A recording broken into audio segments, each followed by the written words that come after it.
हाय।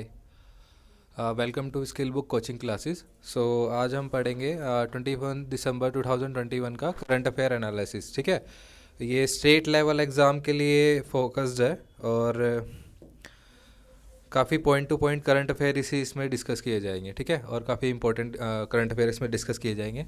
ठीक है, तो एक सेकेंड।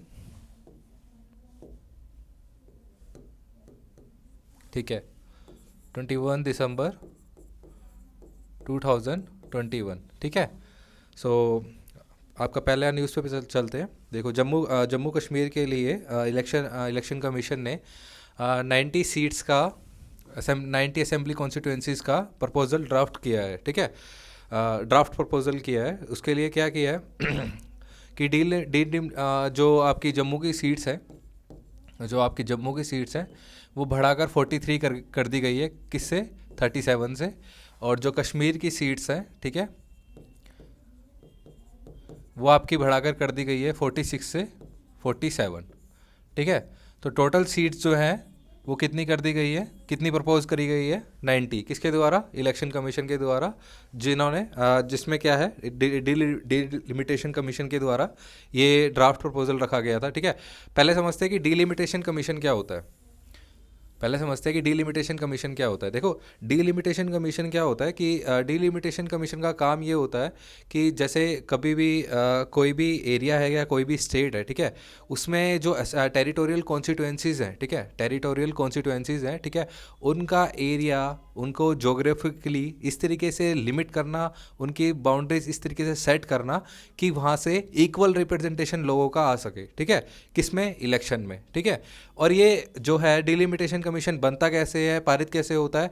देखो, हर एक सेंसस के बाद इंडिया में, हर एक सेंसस के बाद एक डिलिमिटेशन एक्ट बनाया जाता है। किसके द्वारा? पार्लियामेंट के द्वारा। ठीक है, पर ये जो डिलिमिटेशन एक्ट है, इसके द्वारा जो डिलिमिटेशन कमीशन सेटअप होता है, ठीक है, वो ही ये एक्सरसाइज करता है। क्या करता है कि वो सीट्स को, असेंबली कॉन्स्टिट्यूएंसीज को डिवाइड करता है, उनको इक्वल रिप्रेजेंटेशन देता है, उनको यूनिफॉर्मिटी देता है। ठीक है, सपोज करो कि दो स्टेट्स हैं, स्टेट ए है, स्टेट बी है। सपोज करो इसमें 10,000 लोग हैं और इसमें 5,000 लोग हैं।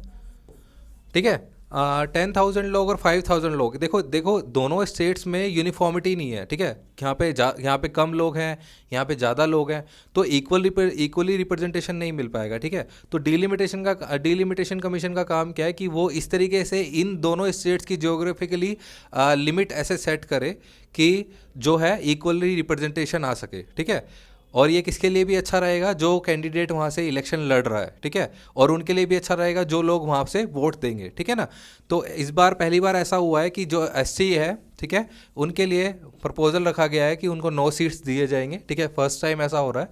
और एससी को 7 सीट दिए जाएंगे। ठीक है, हालांकि वहाँ की अपोजिशन पार्टी अभी भी इसको स्वीकार नहीं कर रही है। ठीक है, वो चाहती है कि ऐसा ना हो। तो देखो, बीजेपी जो है ना, एक बार कुछ कह दे तो वो तकरीबन हो ही जाता है, समझो। ठीक है, तो उसमें वही है, अपोजिशन को बाद में लॉलीपॉप दे दी जाती, थोड़ी बहुत इधर उधर बैठा दिया जाता है शांत, उसके बाद फिर वो अपना काम साध ही लेते कैसे ना कैसे करके।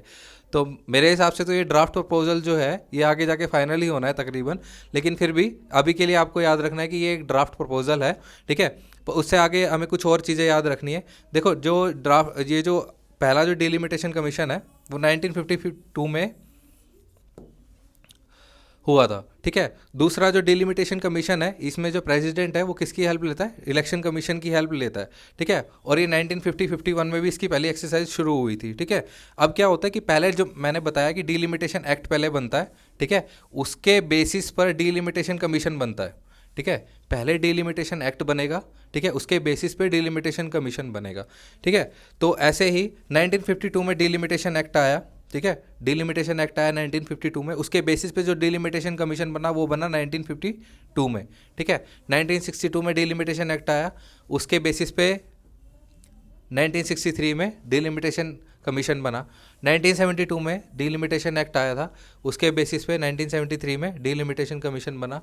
और 2002 में जो डिलिमिटेशन एक्ट था, उसके बेसिस पे जो डिलिमिटेशन कमीशन सेटअप हुआ वो 2002 में सेटअप हुआ। ठीक है, अब देखो, क्या है कि जो अभी भी हमारा जो डिलिमिटेशन एक्ट, जो डिलिमिटेशन कमीशन बन रहा है, वो 2001 सेंसस के हिसाब से बन रहा है, ठीक है।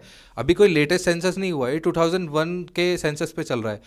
ये एक्सरसाइज इतनी, ये सेंसस की एक्सरसाइज इतनी ज़्यादा बर्डनसम, इतनी ज़्यादा डाटा इतना ज़्यादा इतना होता है कि ये बार बार ऑर्गेनाइज नहीं की जा सकती, ठीक है। 2002 में स्पेसिफिकली कॉन्स्टिट्यूशन ऑफ इंडिया को अमेंड किया गया था ये कहने के लिए कि 2026 में अगली बार सेंसस होगा, ठीक है।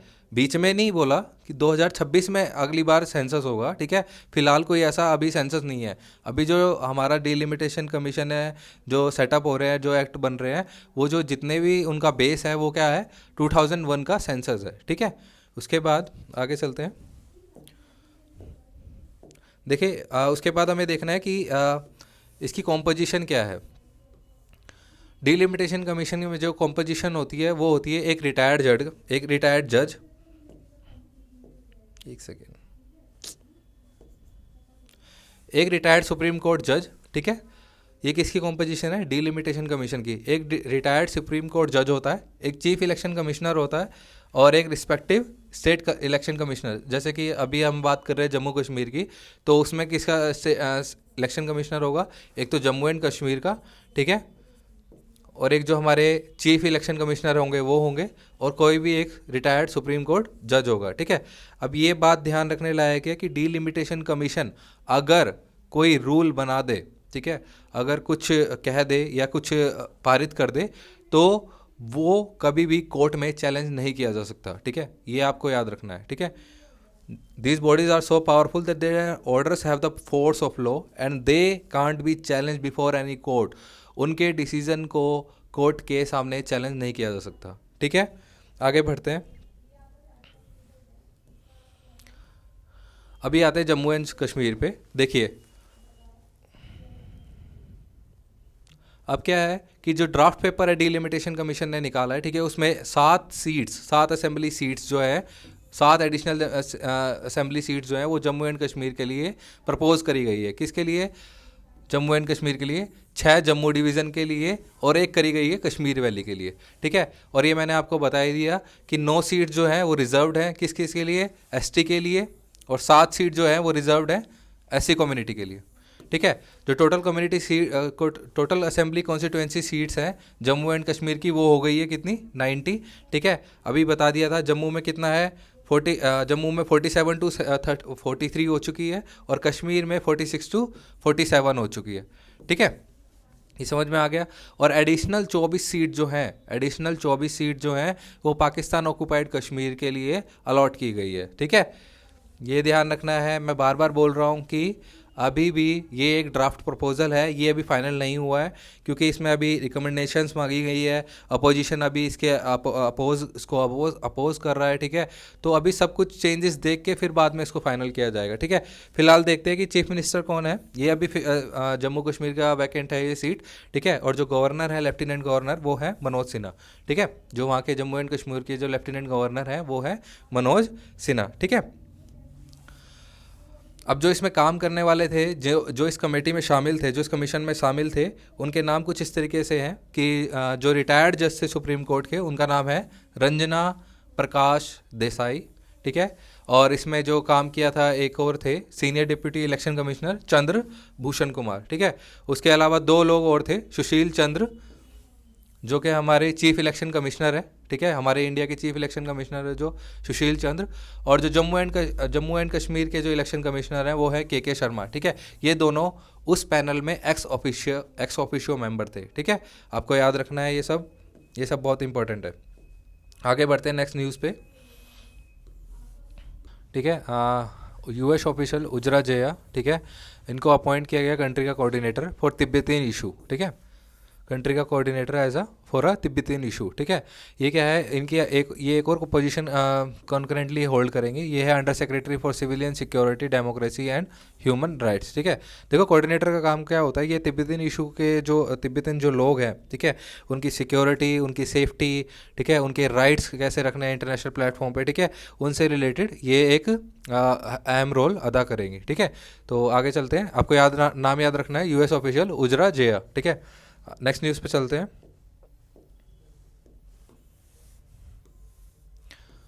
MCA21 पोर्टल, ठीक है। देखो ये MCA21 पोर्टल जो है ये कॉरपोरेट अफेयर, ये मिनिस्ट्री ऑफ कॉरपोरेट अफेयर के द्वारा बनाया गया प्लेटफॉर्म है, ठीक है। ये बेसिकली इसमें जो कॉरपोरेट्स हैं, जो प्रोफेशनल्स हैं, जो बड़े बड़े कंपनी के लोग हैं, ठीक है, वो अपने रिटर्न, अपनी फाइलिंग्स, ठीक है, अपने डॉक्यूमेंट सबमिट कर सकते हैं, ठीक है।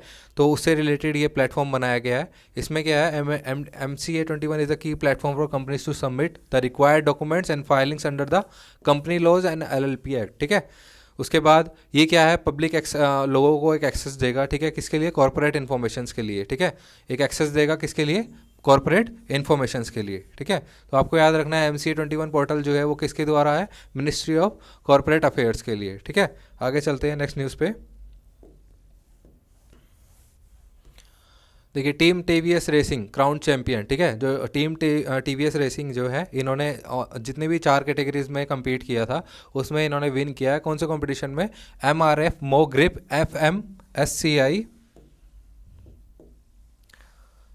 MRF मो grip FMSCI 2W national rally championship, जो कि कहाँ ऑर्गेनाइज हुआ था, नासिक महाराष्ट्र में ऑर्गेनाइज हुआ था। किसने जीता है ये चैंपियन का खिताब, टीम TVS रेसिंग ने, ठीक है। नेक्स्ट न्यूज़ पे चलते हैं। पोडियम फिनिश, देखिए हमारे यहाँ के जो किदम्बी श्रीकांत है, ये पहले ऐसे इंडियन बने हैं जिन्होंने वर्ल्ड बैडमिंटन चैंपियनशिप में पहली बार सिल्वर जीता है, ठीक है। इससे पहले आज तक कभी भी सिल्वर हमारे देश में नहीं आया, किसमें, वर्ल्ड बैडमिंटन चैंपियनशिप में, किसी मेल के द्वारा, ठीक है। फीमेल्स में हो चुका है, ठीक है। तो देखते हैं कि इससे पहले प्रकाश पादुकोण जो थे उन्होंने ब्रॉन्ज जीता था 1983 में, ठीक है। उसके बाद B साई परिणीत जो थे उन्होंने 2019 में ब्रॉन्ज जीता था, ठीक है। और जो लक्ष्य सेन थे उन्होंने भी ब्रॉन्ज ही जीता था इसी एडिशन में, ठीक है। पर अभी के किदम्बी श्रीकांत ने क्या जीता है, सिल्वर जीता है, ठीक है। किसमें, वर्ल्ड बैडमिंटन चैंपियनशिप में, ठीक है। अगर वुमेन शटलर्स की बात करें तो जो PV सिंधु थे उन्होंने गोल्ड जीता 2019 में, 2 सिल्वर और 2 ब्रॉन्ज भी जीते हैं, ठीक है। और साइना नेहवाल ने सिल्वर जीता 2015 में, 2015 जकार्ता में, ठीक है। और ब्रॉन्ज जीता है 2017 ग्लासगो में। समझ में आ गया। उसके बाद आपको याद रखना है कि प्रोनाउंस गलत हो गया, बैडमिंटन वर्ल्ड फेडरेशन, ठीक है, इनके जो प्रेसिडेंट है वो है पॉल एरिक होयर लार्सन, ठीक है। उसके बाद इसके जो हेडक्वार्टर है किसका, बैडमिंटन वर्ल्ड फेडरेशन का, ये है कुआलालंपुर मलेशिया में, ओके। कोई दिक्कत, आगे चलते हैं नेक्स्ट न्यूज़ पे। किदाम्बी श्रीकांत, आपको यह नाम याद रखना है जिन्होंने सिल्वर जीता है, okay. Election law amendment bill 2021 बहुत काफ़ी चर्चा में है, ठीक है। आपको याद रखना है कि कैसे पास हुआ है, किसके द्वारा, बीजेपी के द्वारा पास किया गया है। किसमें, किसके द्वारा, वॉइस वोट के द्वारा। वॉइस वोट क्या होता है, देखो जितने भी लोग हैं जो संसद में उस टाइम उपस्थित होते हैं, ठीक है, उनसे निर्णय मांगा जाता है। कैसे, अगर आप किसी बात के लिए रजामंद हैं तो आप हाँ करेंगे, आय करेंगे। अगर आप किसी बात के लिए रजामंद नहीं है तो आप ना करेंगे, ठीक है।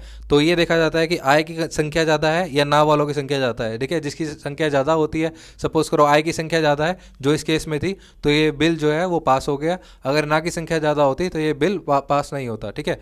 हालांकि इस बिल में है क्या, हमें ये समझना है, the election law amendment bill 2021, ठीक है।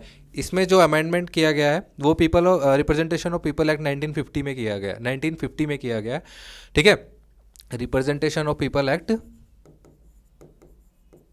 1950 में किया गया, ठीक है। देखो इसके अंतर्गत क्या कहा गया है कि जो आधार इकोसिस्टम है, ठीक है, उसको इलेक्टोरल रोल डाटा के साथ मर्ज किया जाए, उसके साथ जोड़ा जाए, ठीक है। ऐसा क्यों किया जाए, ऐसा इसलिए किया जाए क्योंकि इलेक्शन कमीशन का कहना है कि कुछ चेंजेस जो है इलेक्शन कमीशन ने भी रिकमेंड किए थे, ठीक है। उनका कहना है कि ऐसा करने से जो एक ही कैंडिडेट का नाम 2-2 3-3 बार कॉन्स्टिट्यूएंसी में आ जाता था, ठीक है, वो जो है वो दोबारा डुप्लीकेसी नहीं होगी, ठीक है। जैसे एक ही कैंडिडेट है, उसका 2-3 बार नाम आ रखा है, ठीक है, तो वो जो डुप्लीकेसी बार बार हुई है, ठीक है, उसको अवॉइड करने के लिए, उसको प्रॉपर ख़त्म करने के लिए ये जो आधार इकोसिस्टम है उसको इलेक्टोरल रोल डाटा के साथ जोड़ने की बात करी गई है, ठीक है। दूसरा ये भी बात करी गई थी इस अमेंडमेंट में कि जैसे कि कोई बच्चा 18 साल का हुआ है, 18 साल क्रॉस कर गया, ठीक है, जो हमारे में जो वोटिंग की एज है 18 क्रॉस किया सपोज करो उसने, ठीक है। तो 18 क्रॉस करने के बाद उसके पास एक ही डेट होती थी कि वो वोट कर सकता है, उसमें रजिस्टर कर सकता है। वो होती थी 1 जनवरी किसी भी साल की जो डेट होती थी वो होती थी 1 जनवरी, ठीक है। तो अब जब 1 जनवरी निकल जाए तो उसके बाद कोई दूसरा चांस नहीं मिलता था उस इनरोल करने के लिए, ठीक है। पर इस अमेंडमेंट में जो एक डेट से बढ़ा के 4 मौके दिए गए, वो है 1 जनवरी, 1 अप्रैल, 1 जुलाई और 1 अक्टूबर, ठीक है। अब किसी भी कैंडिडेट को, किसी भी मतदाता को ये 4 डेट्स दी गई हैं, ठीक है, कि वो इन डेट्स पे अगर सपोज करो 1 जन निकल जाती है, 1 अप्रैल निकल जाती है, तो वो 1 जुलाई को भी इनरोल कर सकता है, ठीक है। अगर ये तीनों निकल जाए तो वो 1 अक्टूबर को भी इनरोल कर सकता है। ये कुछ चेंजेस जो हैं इसमें अमेंड डाले गए थे, ठीक है। और दूसरा ये भी कहा गया है कि इसमें जो प्रोविज़न डाला गया है कि आधार को आप वोटर आईडी कार्ड के साथ भी लिंक कर सकते हैं, ठीक है। पर ये जो है कम्प्लीटली वॉलेंटरी बेसिस पे है, ठीक है। इसमें आपको कोई कंपल्शन नहीं है कि आपको अपना आधार कार्ड जो है वोटर आईडी कार्ड के साथ लिंक करना ही करना है, ठीक है। तो ये कुछ चेंजेस थे, आपको याद रखना है कि इलेक्शन लॉ अमेंडमेंट बिल जो है वो पास हो चुका है, ठीक है। इसमें चेंजेस किए गए हैं, वो किसमें किए गए हैं, RPA 1950, representation of people act 1950 में किए गए हैं, ठीक है। और जो इसमें इनरोल करने के लिए जो डेट्स हैं वो कितनी बढ़ा दी गई हैं, 4 बढ़ा दी गई हैं, 1 जन, 1 अप्रैल, 1 जुलाई, 1 अक्टूबर। समझ में आ गया? कोई दिक्कत किसी को? आगे बढ़ते हैं नेक्स्ट न्यूज़ पे। जो थर्ड मीटिंग है इंडिया सेंट्रल एशिया की, ठीक है, वो न्यू दिल्ली में ऑर्गेनाइज़ की गई है, जिसको हेड किया है, जिसके जो चेयरमैन थे वो हैं एस जयशंकर, ठीक है, जो कि हमारे डॉक्टर एस जयशंकर, जो कि हमारे एक्सटर्नल अफेयर मिनिस्टर हैं इंडिया के, ठीक है। इन्होंने इनकी चेयरमैनशिप के अंडर ही ये third India central Asia meeting जो है ऑर्गेनाइज़ की गई थी, ठीक है। और इसमें जो फॉरेन मिनिस्टर थे Kazakhstan, Kyrgyz Republic, Turkmenistan, Uzbekistan, ठीक है, और आपका ये हो गई सारी कंट्रीज़, और किर्गिज़ रिपब्लिक, ठीक है, इनके द्वारा ये इनके फॉरेन मिनिस्टर्स ने इसमें पार्टिसिपेट किया था, ठीक है। ऐसी जो 2020 में जो ये मीटिंग हुई थी, ये भी न्यू दिल्ली में ही हुई थी, लेकिन ये उस टाइम डिजिटली ऑर्गेनाइज़ की गई थी, ठीक है। और अब जो ये आपकी जो इंडिया सेंट्रल एशिया मीटिंग जो नेक्स्ट होनी है वो 2022 में होगी, ठीक है। कब होगी? 2022 में होगी। समझ में आ गया? नेक्स्ट न्यूज़ पे चलते हैं। देखिए, intergovernmental committee of UNESCO, ठीक है, United Nation education scientific and cultural organization, ठीक है, यूनेस्को, जिसका जो हेडक्वार्टर है वो पेरिस है, और ये जो है किसके अंडर आता है? यूनाइटेड नेशन के अंडर आता है, ठीक है। इन्होंने representative list of ICH of humanity में जो है वो दुर्गा पूजा ऑफ कोलकाता को शामिल किया गया है, ठीक है। और इसको करते ही जो एलिमेंट्स है वो बढ़कर कितने हो गए हैं? 14 ICH एलिमेंट्स हो चुके हैं अब, ठीक है। तो आपको याद रखना है कि रिसेंटली किस एलिमेंट को representative list of ICH of humanity में शामिल किया गया है, वो है आपकी दुर्गा पूजा ऑफ कोलकाता। समझ में आ गया? उसके बाद नेक्स्ट न्यूज़ पे चलते हैं। ओह सॉरी, हाल फिलहाल में गैब्रियल बोरिक, जो कि लेफ्ट पार्टी से थे, ठीक है, उन्हें चाइल का प्रेसिडेंट घोषित किया गया है, जो चुने गए हैं। क्या नाम है उनका? आपको याद रखना है, गैब्रियल बोरिक, जिनकी एज है 35। वो क्या है? चाइल के प्रेसिडेंट है। समझ में आ गया? आगे बढ़ते हैं नेक्स्ट न्यूज़ पे। ये आपको ये नाम याद रखने हैं हमेशा। देखिए, anti conversion Bill Gates node on cabinet, node on in Karnataka, ठीक है। कर्नाटका असेंबली ने अभी एक ड्राफ्ट बिल पेश किया है और पास भी कर चुके हैं वो लोग, ठीक है। उसमें क्या कहा गया है कि किसी भी इंसान को अगर फोर्सिबल उसका धर्मांतरण किया जाता है, ठीक है, फोर्सिबल अगर उसको रिलीजियस कन्वर्जन किया जाता है, ठीक है, तो ऐसे इंसान को 10 साल के लिए जेल की सज़ा हो सकती है, ठीक है। ऐसे इंसान को 10 साल के लिए जेल की सज़ा हो सकती है। और इसमें बेसिकली जो मोस्टली जो लोग ये जो कन्वर्ट किया करते थे, ठीक है, ये कौन कौन से लोग हुआ करते थे? ज़्यादातर schedule caste, schedule tribe, minors and women, क्योंकि इनको थोड़ा सा ये लोग क्या करते थे, तो आकर्षित किया करते थे, ठीक है, कभी पैसे देके, कभी इनको कुछ और लुभावने मौके देके, अवसर देके, ठीक है, इनको ज़बरदस्ती कन्वर्ट कराया करते थे, ठीक है। तो ऐसे लोगों के लिए अब से 10 साल की सज़ा का प्रावधान कर दिया है, पास करने की कोशिश करी जा रही है, ठीक है। फिलहाल ये बिल अभी भी पेंडिंग में है, अभी ये बिल ही है, ठीक है, प्रॉपर पास नहीं हुआ है, ठीक है, अभी भी इस पे और डिस्कशन होना बाकी है, ठीक है। तो अभी के लिए आपको याद रखना है कि कर्नाटका के जो ऑनरेबल गवर्नर हैं वो थावरचंद गहलोत, ठीक है, और उनके जो चीफ मिनिस्टर हैं वो हैं बासवराज बोमई। समझ में आ गया? नेक्स्ट न्यूज़ पे चलते हैं। Orissa CM inaugurates air ambulance for 4 tribal district, ठीक है। उड़ीसा CM जो है नवीन पटनायक जी, ठीक है, उन्होंने 4 ट्राइबल एरियाज़ के लिए एयर एम्बुलेंस के लिए मंजूरी दी है। ठीक है, ये 4 ट्राइबल एरियाज़ कौन कौन से हैं? मलकानगिरी, नबरांगपुर, नोआपाड़ा, कालाहंडी। ठीक है, इन 4 एरियाज़ के लिए एयर एम्बुलेंस के लिए सुविधा दी गई है।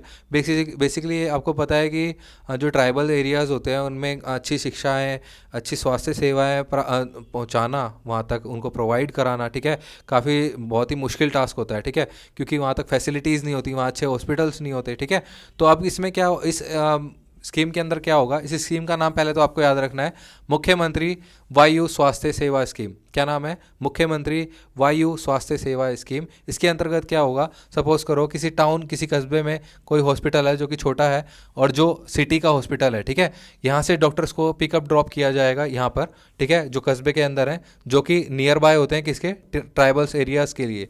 ठीक है, ट्राइबल्स एरियाज़ के नियर बाय होते हैं ये छोटे हॉस्पिटल्स। ठीक है, यहाँ पर बड़े डॉक्टर्स को भी पिकअप ड्रॉप किया जाएगा बाय एयर। ठीक है, और ट्राइबल्स एरियाज़ को, ट्राइबल एरियाज़ में रहने वाले लोगों को इसके द्वारा अच्छी स्वास्थ्य सेवाएं प्रदान की जाएगी। ठीक है, आपको याद रखना है कि जो गवर्नर है उड़ीसा के वो कौन है? एस सी जमीर, और चीफ मिनिस्टर आपको बता ही दिया, वो है नवीन पटनायक जी। ठीक है, आगे बढ़ते हैं नेक्स्ट न्यूज़ पे।